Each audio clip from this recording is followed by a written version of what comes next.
네, 10시 23분이네요. 지금 계속해서 시장이 우하향하고 있는 상황입니다. 상당히 무거운 그런 분위기인데요. 오늘도 시장에 대한 분석해 보도록 하겠습니다. 자, 키워드 원투펀치 오늘은 신한금융투자 이호석 PB입니다. PB님, 안녕하십니까? 네, 안녕하십니까. 요소피입니다. 네, 오전장 분위기가 별로 안 좋네요. 오전장 관통할 수 있는 펀치 어떤 게 있었을까요? 네, 러시아, 독일행 가스관 가동 중단입니다. 그렇습니다. 이 독일뿐만이 아니라 뭐 이탈리아도 가스를 잠근다. 뭐 이런 얘기가 나오고 있는데 좀 자세히 들어볼게요. 네, 우선 이제 11일부터 시작해서 22일까지 명목상으로는 그 보수 유지에 대한 내용들 때문에 가스관을 중단한다라고 얘기를 했습니다. 그렇지만 한간에 나오는 이야기는 21일이 아니라 영구적으로 중단될 수도 있다라는 얘기도 나오고 있는 상황이고요. 방금 앵커님께서 말씀해 주셨듯이 독일뿐만 아니라 이탈리아까지도 이런 관련된 내용들에 해당이 되게 되면서 이런 전체적인 내용이 전 유럽으로 퍼지는 것이 아닌가라는 우려감도 있습니다. 지금 이제 조금만 있으면은 또 지금 아직까지는 아니더라도 겨울이 올 것이고요. 그러면 난방에 대한 수요가 많이 올라갈 수밖에 없는데 독일 같은 경우 그리고 유럽 같은 경우 러시아산 천연가스에 대한 의존도가 굉장히 높은 상황이기 때문에 그에 따른 부담이 조금 작용할 수밖에 없습니다. 그렇지만 위기가 있다라고 하면 기회도 분명히 존재를 하는 것이고요. 저희는 증시에서 이런 기회를 어떻게 찾아야 하는지에 대한 얘기도 조금 해볼 건데요. 결국은 독일이 러시아로부터 에너지 의존에 대한 의존도를 탈피하기 위해서 재생에너지에 대한 입법을 이제 확대를 입법화했습니다. 결국 이제 통과가 사실상 확정된 상황이라 어느 정도 생각하시면 되고요. 재생에너지의 전력 비율 자체를 2021년 이제 46%에서 2030년 전체 80%까지 이제 차지할 수 있도록 상향하는 것을 주요 골자로 하고 있습니다. 2030년까지 저희가 좀 예상을 해본다라고 하면 풍력 같은 경우가 한 10배 정도 늘어나게 될 것이고요. 태양광 같은 경우에도 못해도 한 5배 정도 이제 증가하는 모양이 나올 것으로 예상을 하고 있습니다. 결국에 독일 같은 경우가 미국 수준의 이제 최대 재생에너지 생산 시장이 될 것이라는 건데요. 이런 부분은 이제 아무래도 전 세계적인 트렌드라는 점 생각해 본다면, 이 부분은 굉장히 자연스러운 흐름 중에 하나고, 저희 또한 이제 보통 저희가 메가 트렌드라고 얘기를 하죠. 이런 메가 트렌드에 동참하는 이제 그 움직임도 또한 필요할 것이라고 생각을 하고 있습니다. 그렇지만 한 가지 정도 더 얘기할 게 있는데요. 왜 그렇다면 국내 재생에너지 시장은 생각보다 못 움직이느냐에 대한 부분입니다. 결국은 이제 심리적인 부분이 좀 작용을 크게 한다라고 얘기를 할 수가 있습니다. 왜냐하면 유가 하락이라든지 아니면 국내 원전이 확대되는 이슈가 있게 되면서 아무래도 재생에너지에 대한 관심이 조금 떨어지는 모습이 보이고 있거든요. 그렇지만 유가 하락이라는 것은 재생에너지에 대한 수요를 낮추는 내용은 아닙니다. 오히려 탄소 감축 정책이 이제 재생에너지 확대에 대한 내용과 연관이 되어 있기 때문에 오히려 2030년까지 국제사회가 약속한 탄소 감축 40%라든지 알리 100 그다음에 탄소 조정 국경세라든지 이런 부분 생각해 보면 재생에너지에 대한 그 수준이 점점 더 올라갈 것이라고 보고요.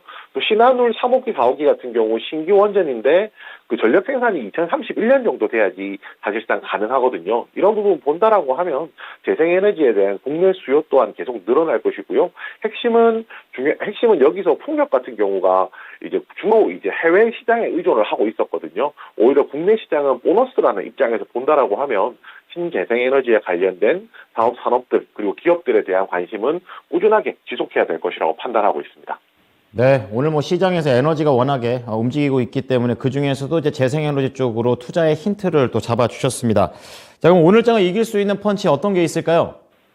네, 우주 경제 비전 선포식 힌트는 나왔다입니다. 네, 자, 우주 비전, 그러니까 로켓 관련된 그런 내용이 될 것 같은데 어떤 힌트로 봐야 됩니까? 네, 지난 7월 6일이었는데요. 그 우주산업 비전 선포식을 개최를 했었습니다. 윤석열 대통령이 거기서 모두 발언을 했었는데 이 부분에서 힌트가 어느 정도 다 나왔다라고 보거든요. 저희가 우주산업이 좋다라는 것에 대해서는 그 의심의 여지가 없습니다. 앞으로 좋을 것이라는 거에 대해서도요. 그렇지만 구체적으로 어떤 방향으로 좋아질지에 대한 얘기를 오늘 조금 드릴 거고요. 우선 누리호 2차 발사가 성공을 했습니다. 이것이 성공을 함으로써 우주 산업에 대한 우리나라가 확실히 경쟁력이 있다는 것이 검증이 된 상황이고요. 이것을 바탕으로 한다라고 하면 항공우주 산업의 경쟁력 확보라든지 이런 것들을 위해서 정부가 체계적인 지원을 해야 된다라는 것이 좀 중요한 골자였습니다. 뭐 위성이라든지 발사체 개발 같은 것이 누리호에서 지금 이루어졌다라고 하면 이제는 발사를 해서 우주로 보내는 것까지는 오케이, 완료가 됐으니까 여기서 그 너머에 대한 이야기를 하는 건데요. 뭐 탐사 로봇이라든지 우주 교통 관제라든지 우주 실험 장비 개발이라든지 이런 우주 공간에서 사용할 수 있는 기술에 대한 개발이 조금 더 나올 것으로 생각을 하고 있고요. 여기에 이제 한국형 발사체 고도화 사업 관련해서 이제 그 입찰이 시작됩니다. 여기에 선정된 기업들은 2027년까지 앞으로 누리호가 4차례 더 발사 예정인데 여기에서 누리호 설계나 제작, 발사에 대한 것들을 기술 이전 받도록 되어 있거든요. 9월 정도 예상하고 있기 때문에 이 기술에 여기 이제 입찰을 들어간 기업들 같은 경우에 당연히 관심을 가져볼 수 있을 것이고요. 그리고 한국형 위성 항법 시스템 KPS라고 하는 그 다음에 그 6G 통신을 통해서 이제 막 자율주행이라든지 드론, UAM 같은 서비스 산업도 장려가 될 것인데요. 사실 뭐 자율주행을 제외한다라면 드론이나 UAM 같은 경우에는 초반에 시장에서 관심 받았던 거에 비해서는 관심도가 많이 떨어졌다는 부분 생각해 본다면 정책적인 지원이 있다라고 하면 이 섹터에 대해서도 분명히 관심 가질 필요가 있고요. 뭐 핵심은 가장 단기간에 뭐 임팩트가 있는 것은 오는 8월 3일에 이제 우리나라 최초 달 탐사선인 이제 다누리가 발사 예정이 있습니다. 뭐 본체는 한국항공우주와 LP위성, 그다음에 탑재체는 하나시스템, 세트레가이 등이 만들고 있는데요. 결국은 이제 앞으로 뭐 항공우주청 설립이라든지 다누리 프로젝트라든지 누리호 3차 발사라든지 이런 풍부한 모멘텀들이 많이 있기 때문에 지금부터는 앞으로 이제 좀 현실적인 부분에서도 충분한 모멘텀이 될 수 있기 때문에 항공우주 산업에 대해서 조금 더 관심을 끌어올릴 필요가 있다고 생각합니다. 네, 항공우주산업 정책적인 모멘텀을 잘 고려하면서 대응을 해봐야겠습니다. 오늘 말씀 감사합니다. 네, 감사합니다. 네, 지금까지 신한금융투자 이호석 PB와 함께한 키워드 원투펀치였습니다.